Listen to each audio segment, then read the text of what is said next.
Israel और फिलिस्तीन के कॉन्फ्लिक्ट के बढ़ने के बाद आज पहले जुमे की नमाज थी। मस्जिदों में आज क्या हुआ, मस्जिदों में किसके लिए दुआएं पढ़ी गईं और मस्जिद से निकलने वाले लोगों ने फिलिस्तीन को लेकर क्या कहा है, हम आज आपको ये सुनाएंगे। ये भी जानिए कि अखिलेश यादव ने डिप्टी सीएम ब्रजेश पाठक को सर्वेंट कहा था, उसके बाद ब्रजेश पाठक ने क्या जवाब दिया और समाजवादी पार्टी के नेता सर्वेंट का अर्थ अब क्या बता रहे हैं, ये भी जानिए।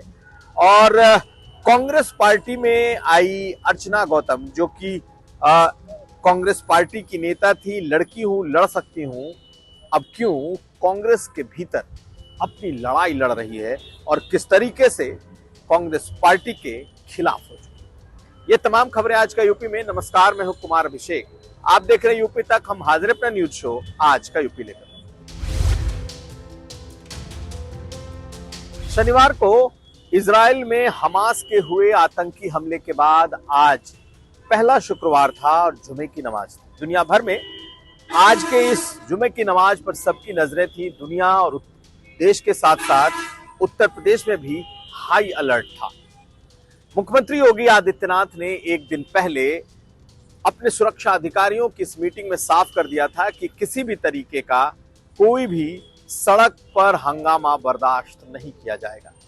और शायद यही वजह थी कि आज इस जुमे की नमाज के बाद पूरा उत्तर प्रदेश शांत रहा। कहीं कोई मस्जिद में नमाज के बाद बाहर नहीं निकला, कोई बड़ी रैली नहीं हुई और मुसलमानों ने जो आज जुमे की नमाज के बाद निकले, उन्होंने सिर्फ समर्थन की बात की।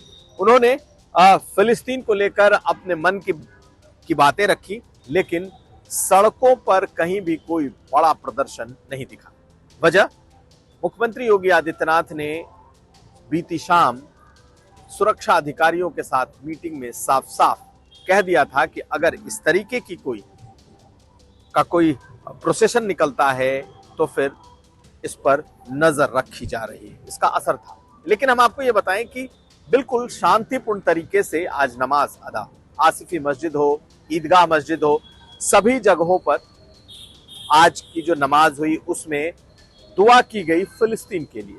क्योंकि फिलिस्तीन के जो आतंकी संगठन है हमास, उसके एक ब्लडबाथ यानी कि खूनी आतंकी हमले के बाद इजराइल पूरी तरीके से ऑफेंसिव है और लगातार फिलिस्तीन पर हवाई हमले और अब जमीनी हमले भी चल रहे हैं। ऐसे में दुनिया भर से मुसलमानों का गुस्सा है और यही उत्तर प्रदेश में भी आज दिखाई दिया है। लेकिन मस्जिद से निकलकर लोगों ने अपनी भावनाएं रखी। ज्यादातर लोगों ने सीधे सीधे इजराइल को इसके लिए जिम्मेदार ठहराया है और वो लगातार फिलिस्तीनियों की उत्पीड़न की बात करते नजर आए। हम आपको कई ऐसे लोगों की बातें सुनाने जा रहे हैं, लेकिन इजराइल पर हुए हमले को लेकर किसी ने एक शब्द भी इजराइल के बारे में नहीं कहा। यानी कि इजराइल में जो ये खूनी हमला हुआ, इसकी निंदा की बात तक ज्यादातर लोगों ने नहीं की। हाँ, फिलिस्तीन को लेकर सभी दुखी नजर आए और सभी लोगों ने क्या कहा है, कई लोगों की बातें हम आपको सुनाते हैं। जब मस्जिद से निकलकर आज जुमे की नमाज के बाद लोगों ने फिलिस्तीन के समर्थन में अपनी बातें कही। बहुत सारे लोग पोस्टर लेकर आए थे अलग अलग मस्जिदों में और नमाज के बाद उन्होंने पोस्टर भी दिखाया। लेकिन एक बात बिल्कुल साफ दिखाई दे रहा है कि मुसलमानों का पूरा समर्थन इस वक्त फिलिस्तीन को है, लेकिन उत्तर प्रदेश में वो सड़कों पर नहीं उतर पाए। सुनिए नमाज के बाद मस्जिद के बाहर लोगों ने कहा क्या।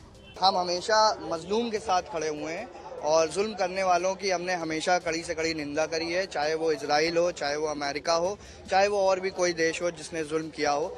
और इजराइल जैसा कि आज से नहीं, हम सदियों से देखते चले आ रहे हैं, इजराइल ने गाजा पट्टी के लोगों को और बेसिकली जो वहाँ के सिविलियंस हैं उनको टारगेट करके सिविलियन किलिंग, मास डिस्ट्रक्शन, जो बम मार के, गोली मार के, आए दिन वहाँ की औरतों को रेप करके, वहाँ के बच्चों को मार के, अब अभी जो इजराइल ने हमला किया है जिसमें 5 माले की एक बिल्डिंग गिराई गई है, उसमें आप देखें तो सिर्फ 6 महीने के बच्चे, 7 महीने के बच्चे, गोद में जिनकी कोई खता नहीं थी, उनको टारगेट किया गया है ताकि हमास के ऊपर दबाव बनाया जा सके और अपनी उनकी खुद की आवाम हमास पे दबाव बनाए ताकि हमास हमला। हमारे तमाम मीडिया के लोग हमास को आतंकी संगठन न कहें, क्योंकि आतंकी संगठन जब कहते हैं तो हम तकलीफ होती है, क्योंकि हम उस देश में रह रहे जहां भगत सिंह और चंद्रशेखर ने अपने मुल्क को बचाने के लिए यही काम किया था जो हमास कर रहा है। कल को चाइना या पाकिस्तान हमारे देश पर अगर हमला करेगा तो हम हमास की तरह अपने मुल्क को बचाएंगे। और हमास क्या देशभक्त तमाम जो संगठन है वो कहते हैं कि अमेरिका कहता है कि वो आतंकवादी संगठन। अमेरिका हमारे लिए आइडियल नहीं है। अमेरिका अपने हित साधने के लिए कभी इराक को तबाह करता है, कभी वो सीरिया में ISIS पैदा कर देता है, और कभी इसराइल की मोहब्बत में फलस्तीन के हमास को आतंकवादी कहलाता है। हम उसको फॉलो नहीं करते। अखिलेश यादव ने 2 दिन पहले एक बात कही। उन्होंने डिप्टी सीएम ब्रजेश पाठक को सर्वेंट शब्द से संबोधित किया। गुस्से में आए और तमतमा कर अखिलेश यादव ने कहा कि वो सर्वेंट है, उसके बारे में क्या बात करें, वो सर्वेंट है। और इसी शब्द को अब ब्रजेश पाठक ने पकड़ लिया है। अखिलेश यादव का हम बयान सुनाएंगे और साथ साथ ये भी दिखाएंगे कि ब्रजेश पाठक ने आज अपने सोशल मीडिया का प्रोफाइल बदल दिया और अब अपने नाम के पहले उन्होंने सर्वेंट शब्द लगा दिया।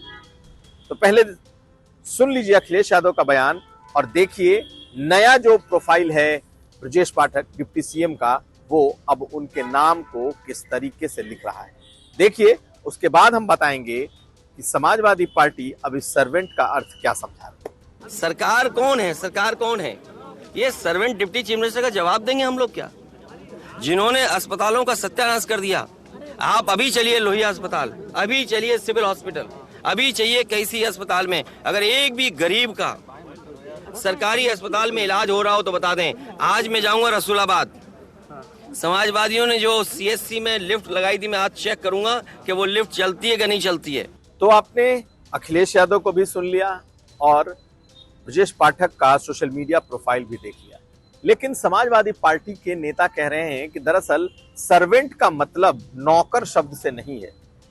वो समझा रहे हैं कि सर्वेंट कहने का अर्थ है कि जनता के नौकर रहते हुए आखिर ब्रजेश पाठक ने किया क्या है। जिस विभाग में वो मंत्री हैं वहां पर उनकी हनक मौजूद है, वो तो जनता के सर्वेंट नहीं है। देखिए समाजवादी पार्टी के प्रवक्ता अब इस तरीके से सर्वेंट का अर्थ समझा रहे हैं। उनके पास हेल्थ मंत्रालय है, अगर वो जनता की सेवा कर रहे होते तो हॉस्पिटलों में समय से दवाई मिल रही होती, डॉक्टर होते और अस्पतालों की व्यवस्था अव्यवस्था नहीं होती।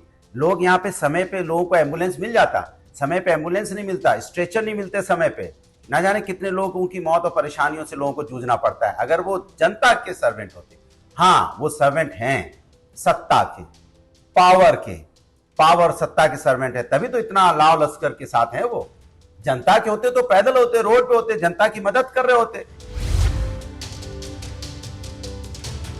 और अब बात कांग्रेस पार्टी की। कांग्रेस पार्टी ने 2022 चुनाव के पहले एक बड़ा कैंपेन शुरू किया। चूंकि प्रियंका गांधी यहाँ की प्रभारी थी और उन्होंने महिलाओं को अपने साथ जोड़ने के लिए लड़की हूं लड़ सकती हूं का एक कैंपेन शुरू किया।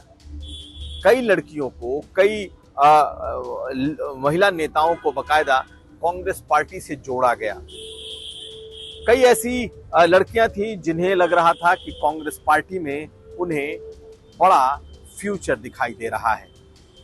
प्रियंका मौर्य सबको याद होंगी। प्रियंका मौर्य एक वक्त में लड़की हूं लड़ सकती हूं के पोस्टर का चेहरा थी, लेकिन कांग्रेस पार्टी से निराशा हुई तो वो बीजेपी ज्वाइन कर ली। अब नया नाम अर्चना गौतम का है। अर्चना गौतम जाटो बिरादरी से आती हैं, दलित बिरादरी से आती हैं, मेरठ की हैं, चुनाव लड़ चुकी हैं, लेकिन इन दिनों वो खासी खफा हैं। कांग्रेस पार्टी से खफा हैं, प्रियंका गांधी और उनके जो सचिव हैं ऐसे लोगों से खफा हैं। और बकायदा अर्चना गौतम ने 10 मिनट का एक वीडियो अपलोड किया है।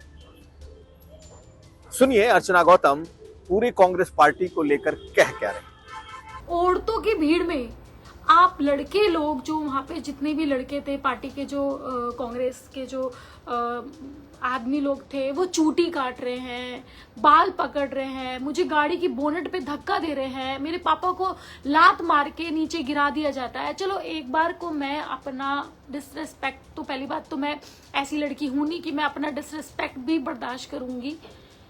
यहाँ मेरे पापा की बात आती है कि कोई बेटी अपने पापा को ऐसे बीच रोड पे गिरता हुआ, उनको पिटता हुआ देख लेगी, ऐसा तो बिल्कुल भी नहीं है। और शायद कोई भी महिला या कोई भी लड़की अपने बाप को पिटता हुआ या अपनी माँ को पिटता हुआ तो नहीं देख सकती है। इनफैक्ट मैं दलित महिला की बात करती हूँ क्योंकि मैं आई एम अ जाटा और आई एम अ प्राउड कि मैं जाटा हूँ। तो एक लड़की की मौत हो जाती है और आप लोग बोलोगे अरे एक दलित महिला की मौत हो गई है, चलो राजनीति करते हैं, तब सारे के सारे राजनीति पे उतर जाते हैं बड़े से बड़े नेता।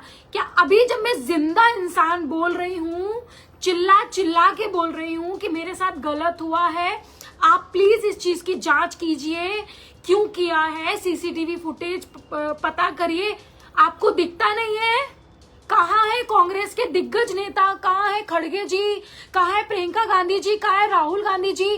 क्या दीदी आपको नहीं दिखता? आपके कांग्रेस ऑफिस के बाहर ये सब बवाल हो चुका है, पूरा सोशल मीडिया पे वायरल हो चुका है, आपको पता नहीं है? क्या आपने एक बार भी मुझसे पूछने की कोशिश की है या आप अपने पीए ठाकुर संदीप सिंह की ही बात मानेंगी? जो ठाकुर संदीप सिंह ने बोल दिया वो पत्थर की लकीर है। ऐसे दौर में जब बीजेपी महिलाओं को लुभाने में कोई कसर नहीं छोड़ रही, कांग्रेस पार्टी के भीतर से मुखर हो रही महिलाओं के विरोध की आवाज कहीं कांग्रेस पार्टी को उल्टा न पड़ जाए, उसे नुकसान न झेलना पड़ जाए। अगर इस तरीके के वीडियो सामने आते रहेंगे तो कांग्रेस पार्टी के लिए जवाब देना भी मुश्किल होगा। तो ये था आज का यूपी। हम कल फिर हाजिर होंगे, तब तक आप हमें दीजिए इजाजत। नमस्कार।